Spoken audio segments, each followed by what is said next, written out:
বন্ধুরা দেখো, এই যে পুঁটি মাছ নুন হলুদ মাখিয়ে একদম ভাজতে বসিয়ে দিয়েছি। চলো আজকে পুঁটি মাছ দিয়ে কি করবো চলো তোমাদের সাথে শেয়ার। দেখো এবার দিয়ে দেবো এর মধ্যে একটু পাঁচফোড়ন,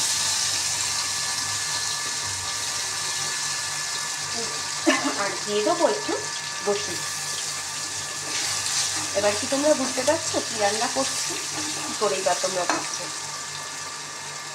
দেখো এবার দিয়ে দেবো এই যে শাক, মূলো শাক। শাক দিয়ে মাছটা পুরো ঢেকে দিলাম। শাক দিয়ে কি আর মাছ ঢাকা যায় গো, তবু শাক দিয়ে মাছটা ঢেকে দিলাম। একটু হলুদ দিলাম, সামান্য একটু নুন দিলাম।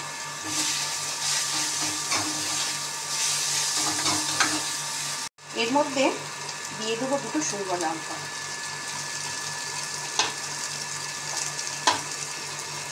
শাক দিয়ে মাছ ঢাকতে গিয়ে লঙ্কা দিতেই ভুলে গেছি।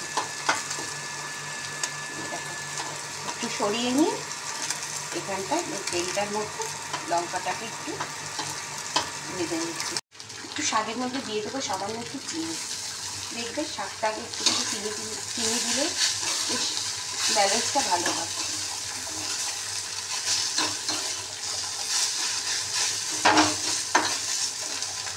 আমার একদম রেডি হয়ে গেছে